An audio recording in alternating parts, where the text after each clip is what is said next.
Sabíamos que las vacunas eran seguras, sabíamos que las vacunas eran inmunogénicas, es decir, que inducían la producción de altos niveles de anticuerpos en las personas vacunadas, y hoy nos levantamos por primera vez sabiendo que son efectivas, es decir, que la gente vacunada no se infecta o está protegida en un 90%. Y eso es importante, no solo para la vacuna de Pfizer, sino porque es una prueba de concepto. Y es muy probable que el resto de las 11 vacunas que incluyen a Pfizer, que están en fase 3, tengan los mismos o similares niveles de eficacia. Silvi. Sí, Jorge, quería preguntarle sobre el tema del frío, la conservación. Estoy escuchando que todas las vacunas requieren muy baja temperatura, muchos grados bajo cero para su conservación, algunas prácticamente hasta pocos instantes antes de colocarla. ¿Eso puede llegar a ser un impedimento o también se puede llegar a corregir, digamos, de acá a que esté disponible para las personas? No, el asunto es tal como vos pensás, pero es diferente para las distintas vacunas. Hay dos grandes compañías norteamericanas que utilizan un modelo de vacuna similar, que es Pfizer y Moderna. Pfizer y Moderna requieren temperaturas muy bajas, menos 80 grados centígrados.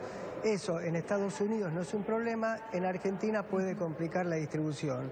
En general el resto de las vacunas, te hablo de Oxford, AstraZeneca, Sputnik, etcétera, requieren temperaturas mucho más logrables, menos 4 grados centígrados. Entonces es verdad lo que decís, en el caso de Pfizer y Moderna, si se distribuyen masivamente, habrá que armar una infraestructura muy fuerte en el sentido de estos grandes refrigeradores que trabajan a tan bajas temperaturas y de los cuales no tenemos tantos en Argentina. Claro. Dex. Jorge, quiero preguntarle hasta dónde tenemos que manejar nuestra ansiedad, los que estamos esperando. Veo que algunos no quieren esperar, otros tienen dudas. Yo quiero poner el brazo. ¿Hasta dónde tengo que manejar mi ansiedad, Jorge? Es difícil contestar tu pregunta, digamos.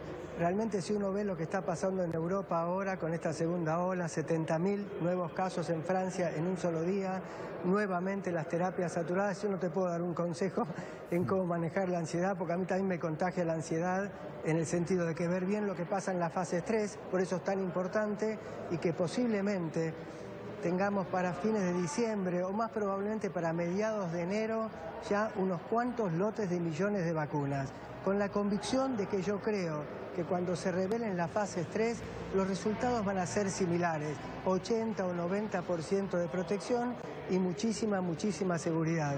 Hasta tanto vos, yo y todos tendremos que manejar la ansiedad, pero este verano significa un cambio. Y ese cambio va de la mano de una aplicación lo más masiva que podamos de las vacunas una vez que estén los resultados de la fase 3 y que la ANMAT, que es la autoridad regulatoria nacional, autorice su distribución masiva. En el verano nos vacunamos, ¿me quedo con eso? No sabemos. Bueno, en mi caso yo me vacuné. Yo, bueno, ¿Ah, sé sí? la verdad si recibí vacuna o placebo, pero me incorporé a una de las fases 3 que se hace en el país.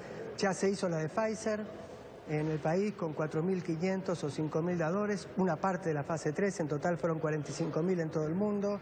Se está haciendo ahora la de Sinopharm, que es una vacuna inactivada china, y la próxima semana larga también Stambulian y Swiss Medical la prueba de fase 3 de la vacuna de Johnson & Johnson. Lo que no sabes en esas instancias, si te toca el placebo o te toca la vacuna, real. pero es una manera de colaborar. Es una manera de colaborar para que las vacunas estén lo más pronto posible disponibles. Jorge, la sociedad, de alguna manera, como estamos todos con la avidez de la información, la ansiedad que contaba Dex, también estamos con charlas que por ahí podrían tener ustedes, los científicos, nosotros como sociedad, por el tema del coronavirus, también las tenemos. Entonces también, seguramente, erróneamente, tomamos partido. Yo la rusa yo no me la pondría porque no explicaron demasiado. Los otros diría, sí, yo no tengo ningún problema. No, para mí de mejor la de Oxford porque en Londres está una universidad. Otros te dicen, no, mejor un laboratorio. ¿Qué podemos decir de eso? Mira, la ciencia tiene asuntos un poquito distintos, en el sentido de que la ciencia en relación a la pandemia ha tomado una decisión, yo creo que acertada, ser solidaria y no entrar en ningún tipo de grieta.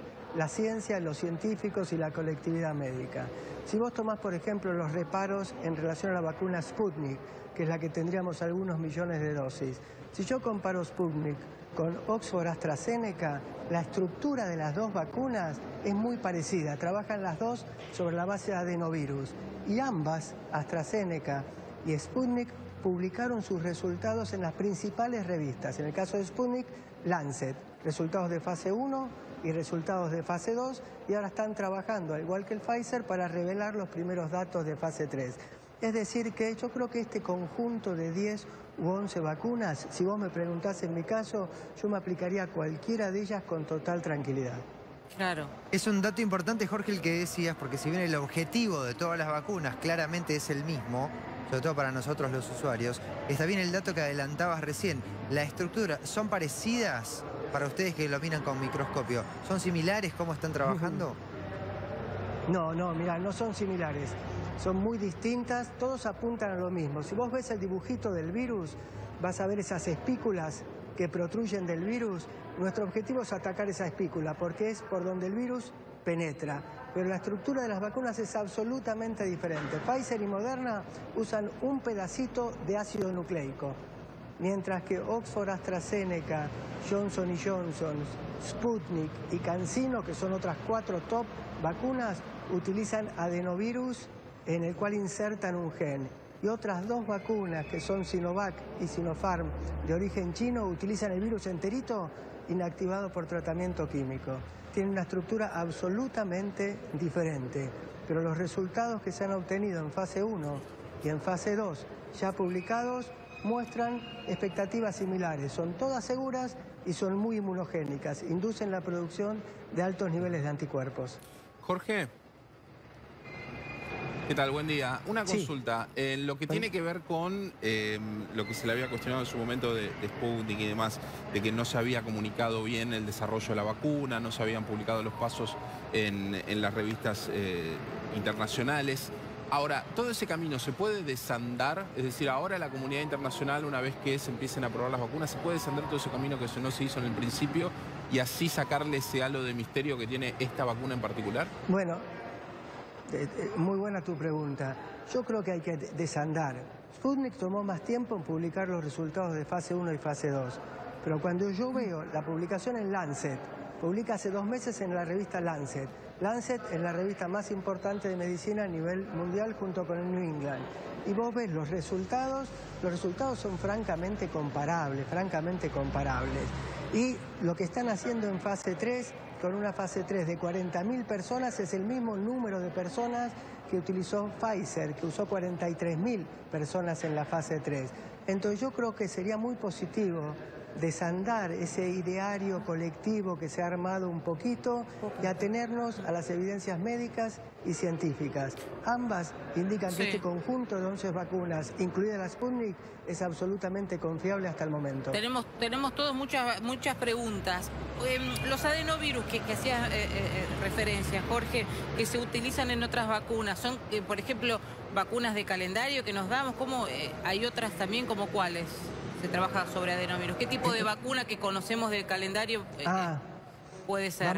Vamos por parte. Primero, a ver, la vacuna de Pfizer y Moderna no tiene antecedentes. Es una vacuna absolutamente novedosa.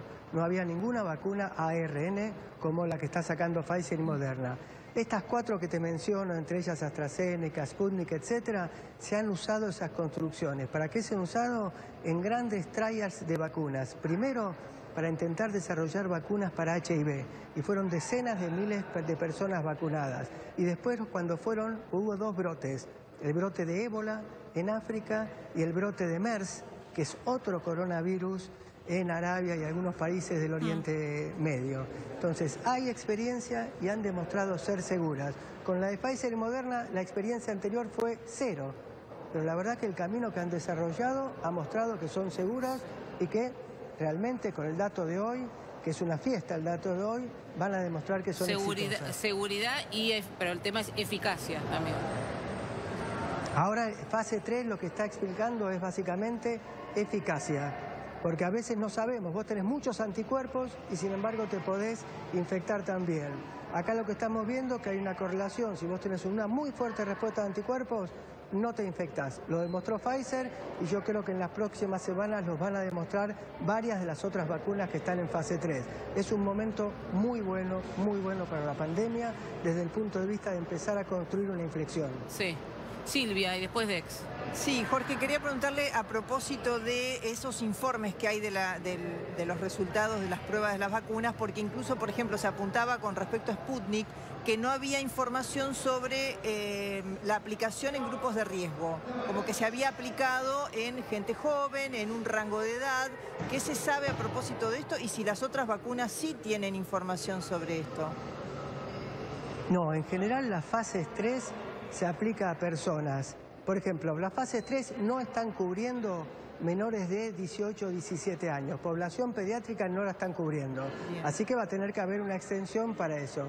Y en cuanto a pacientes afectados al momento de la vacunación por otras infecciones, tampoco están cubiertos en general en los estudios de fase 3. Sí están cubiertos pacientes mayores de 65 o 70 años, que es un factor de riesgo para desarrollar COVID severo. Sí, pacientes con comorbilidades, por ejemplo, hipertensos. En todas. Pacientes diabéticos. En algunos trials, no. En algunos trials sí, en otros trials no. Hasta tanto los trials no se extiendan hacia la población en cuestión, no se va a vacunar a eso. Entonces habrá una segunda etapa de la fase 3. Pero si yo excluyo a ellos, digamos que podríamos inmunizar hoy por hoy, sacando a la población pediátrica al 80% de la población y con eso cortamos dramáticamente la transmisión. Jorge, te voy a hacer la última pregunta y es muy ramplona y callejera mi pregunta. Vamos imaginariamente al 15 de enero. Todas las vacunas funcionan, no sé cuál, funcionan y nos la damos. ¿Nos vamos a sacar el barbijo y vamos a poder ir al teatro de vuelta, a un recital y a la cancha a abrazarnos para un gol? No, no lo creo. No lo creo porque llegar a un 80% de cobertura con vacunas va a implicar no enero, sino febrero, marzo, abril, mayo. Yo creo que la indicación va a ser seguir teniendo medidas de protección, uso de barbijos. Las reuniones quizá van a ser reuniones más masivas, pero no se van a habilitar boliches bailables donde vas a tener 300 personas en un ambiente de 2x2. Vamos a seguir con precauciones hasta que los datos indiquen claramente que estamos derrotando y aplastando la pandemia.